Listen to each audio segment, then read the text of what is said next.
Hello, আসসালামু আলাইকুম। কি অবস্থা, কেমন আছেন সবাই? আজকে আপনাদের সাথে একটা রান্নার ভিডিও শেয়ার করব। রান্নাটা হচ্ছে আমি থাই স্যুপ রান্না করতে যাচ্ছি। আর থাই স্যুপ রান্না করতে যা যা উপকরণ লাগছে আপনাদের সাথে সব কিছুই শেয়ার করব। দেখতে থাকুন আমার পুরো ব্লগটা। আর থাই স্যুপে কিন্তু আজকে আমরা অ্যাড করব ওয়েস্টার মাশরুম। আর ওয়েস্টার মাশরুমটা আমাদের বাসায় ছিল না, তার জন্য হঠাৎ করে বুদ্ধি আসলো যে বাসার সামনের দোকানে তো সব কিছুই পাওয়া যায়, তাহলে ওখান থেকে কিছু মাশরুম ফ্রেশ কিনে নিয়ে আসি।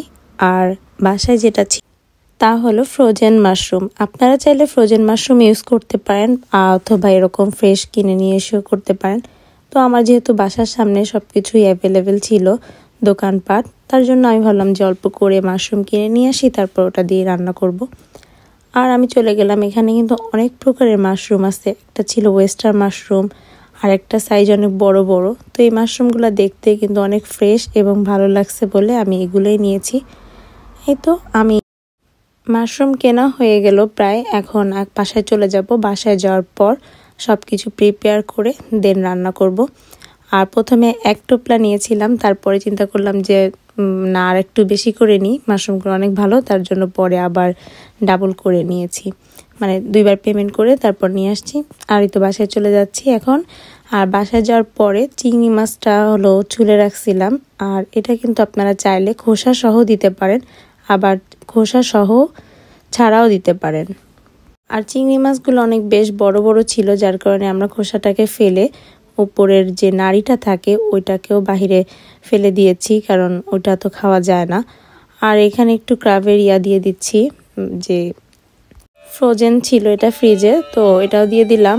আর মাশরুমগুলো আমি এভাবে করে ছোট ছোট পিস করে কেটে নিব। মাশরুমগুলোকে কিন্তু প্রথমে ভালো করে ধুয়ে তারপর সুন্দর করে কেটে নিলাম। আর এখানে কিন্তু যতটুকু মাশরুম আমি কিনে আনছিলাম ওগুলো সব কিন্তু ইউজ করি নাই, কারণ তাহলে পরিমাণ অনেক বেশি হয়ে যেত। আর মাশরুমের পরিমাণটা আমি যদিও একটু বেশি দিয়েছি, কেননা আজকে থাই স্যুপটাতে আমি চিকেন অ্যাড করতেছি না। বাসায় যদিও চিকেন ছিল, কিন্তু আমার মনে চাচ্ছিল না যে চিকেনের কোনো ফ্লেভার বা চিকেনটা খেতে, তার জন্য আজকে আমি বেশি করে চিংড়ি আর মাশরুম আর ক্রাবের এই অংশটা ইউজ করছি।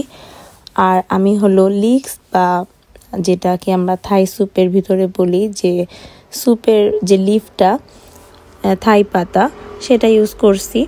বাংলাদেশে যারা থাকে তারা কিন্তু এটা সবজির বাজারে বা যে কোনো জায়গায় কিনতে পারবে, সুপার শপগুলোতে। আর এখানে বিদেশে তো এটা অ্যাভেলেবেল বলতেই পারেন, কারণ এখানে হলো অনেক স্যুপ বা এই টাইপের যে কোনো সুপার শপগুলা বা ফিলিপাইন বা থাই দোকানগুলাতে এই পাতাগুলা পাওয়া যায়। এটাকে লিক্স বলি আমরা। আর এই পাতাটা আমি অনেকদিনই কিনে রেখেছিলাম, কিন্তু স্যুপ রান্না করব করে আর করা হয় না, তো ভাবলাম আজকে করে দিই। এটা আপনাদের পরিমাণ মতনই দিতে পারেন। তো আমরা যেহেতু নিজেরা খাবো বলেই প্রিপেয়ার করছিলাম, এজন্য একটু সব কিছু বেশি বেশি করেই দিচ্ছিলাম। আর আজকে আমি 3টা ডিম দিয়ে স্যুপটা তৈরি করব। প্রথমে ডিমের সাদা অংশটাকে ফেলে দিচ্ছি, মানে অন্য একটা পাত্রে রেখে দিব। ডিমের যে কুসুমটা এইটা ইউজ করার চেষ্টা করবেন। ডিমের সাদা অংশটাকে থাই স্যুপের ভিতর অ্যাভয়েড করলে বেনিফিটটা হলো এটাই, কর্ন স্যুপগুলোতে বা ক্লিয়ার যে স্যুপটাতে যেমন সাদা সাদা থাকে, যেটাতে এগ থাকে, ডিমের সাদা অংশটা দিলে স্যুপের ভিতরে একটা সাদা সাদা সাদা সাদা মানে অংশ জমা হয়, যেটা আমরা ডিম পোস্ট করলে যেমন দেখি এরকম। আর এখানে আমি নিয়ে নিচ্ছি টমেটো সস, চিলি সস, আর চিলি, গ্রিন চিলি আর সয়া সস। আপনারা চাইলে ওয়েস্টার সসটা ইউজ করতে পারেন, কিন্তু আমার বাসায় ওয়েস্টার সসটা ছিল না বলে আমি ইউজ করি নাই। এখন আমি হলো যে উপকরণগুলো আপনাকে দেখালাম, এইগুলো হলো একে একে আমার প্যানের ভিতরে দিয়ে দিব। প্রথমে দিয়ে দিচ্ছি 3টা ডিমের কুসুম, আর কিছু পরিমাণ সাদা অংশ ছিল, এটা কোনো প্রবলেম হবে না। আর দিয়ে দিচ্ছি চিংড়ি মাছগুলা ধুয়ে রাখা।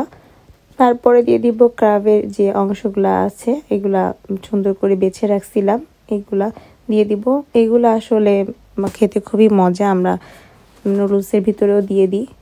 আপনারা চাইলে দিতেও পারেন, স্কিপও করতে পারেন। আর দিয়ে দিচ্ছি সয়া সস, আর দিয়ে দিচ্ছি 1 কাপ পরিমাণ টমেটো সস। আপনারা চাইলে চিলি সস বা সুইট চিলি যেটা, এটা ইউজ করতে পারেন, বা সামান্য পরিমাণ চিলি অ্যাড করলেও হয়ে যাবে। আমি পরবর্তীতে সামান্য পরিমাণ চিনি অ্যাড করে দিয়েছি, ভিডিওতে দেখতে পাবেন। সবগুলো উপকরণ দিয়ে এভাবে একটা হ্যান্ড বিটারের সাথে আমি মিক্সড করে নিচ্ছি। তারপর দিয়ে দিচ্ছি পরিমাণ মতো লবণ। লবণটা দেওয়ার পর আপনারা চাইলে পরে টেস্ট করে দেখতে পারেন যদি বেশি কম হয় এটা। আর দিয়ে দিলাম মাশরুমগুলো, আর তারপর কেটে দিয়ে দিচ্ছি লিক্সগুলা বা থাই পাতাও বলতে পারেন। আর স্যুপের ইনগ্রিডিয়েন্টসগুলো হলো যে যেমন খাবে, যে যার যেমন প্রয়োজন মতো আপনারা বেশি কম এটা ইউজ করতে পারেন। এখানে কোনো নির্দিষ্ট পরিমাণ নাই। আমি কিছু মরিচের গুঁড়াও দিয়ে দিলাম আর দিয়ে দিচ্ছি সামান্য একটু চিনি, মানে হাফ চামচের মতো হবে। আর কর্নফ্লাওয়ার গুলিয়ে রেখেছিলাম 2 টেবিল স্পুন। কর্নফ্লাওয়ারটা একটা ঠান্ডা বাটিতে করে গুলিয়ে নেবেন, তাহলে হলো জমাট বাঁধবে না। প্যানে পরিমাণ মতো পানি দিয়ে আমি জাল দিতে বসিয়ে দিছি। এই যে আমার স্যুপের কোয়ান্টিটি, এবং এখনও আমি জ্বালানো শুরু করি না, এভাবে মিক্সড করে এখন চুলাটাকে জাল দিয়ে দিব যতক্ষণ না পর্যন্ত কনসিস্টেন্সি বুঝবেন যে একটু ঘনত্ব, এটা দেখলেই বোঝা যাবে।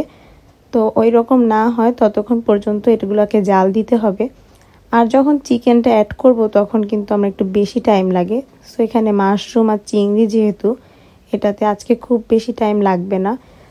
থিকনেসটা যখন আমরা বুঝবো স্যুপের মতন চলে আসছে কনসিস্টেন্সি, তখন আমরা চুলার জালটা অফ করে স্যুপটাকে নামিয়ে ফেলবো। এ পর্যায়ে দেখতে পাচ্ছি স্যুপটার কালারটা কিন্তু একটু ঘন বা গাঢ় হয়েছে, আর কনসিস্টেন্সিটা কিন্তু একদম পারফেক্ট স্যুপের রূপ নিয়ে নিয়েছে। এ পর্যায়ে আমি চুলা থেকে নামিয়ে পড়ব। আমার স্যুপটা দেখতে কেমন হয়েছে আর এটা জানাবেন। আর খেতে কিন্তু মাশাআল্লাহ হয়েছে, কারণ আমি খেয়েছি বলে বলতে পারছি। তো আপনারা যারা স্যুপটা ট্রাই করে দেখবেন, যদি ভালো লাগে অবশ্যই জানাবেন। আমার শরীরটা ভালো না, ভয়েস ওভারটা দিতেও আসলে খুবই কষ্ট হচ্ছে, যার কারণে যদি কোনো ভুল ত্রুটি হয় অবশ্যই ক্ষমা দৃষ্টিতে দেখবেন। আর ঠান্ডার দিনে কিন্তু এরকম গরম গরম স্যুপ খেয়ে আপনারা নিজেকে চাঙ্গা রাখতে পারেন। অবশ্যই দোয়া করবেন, আর নেক্সট ভিডিওতে দেখা হবে ইনশাল্লাহ। আল্লাহ হাফেজ, ততক্ষণ পর্যন্ত ভালো থাকবেন। আর ভিডিওটা ভালো লাগলে অবশ্যই লাইক, কমেন্ট এবং শেয়ার করবেন। Thank you, by.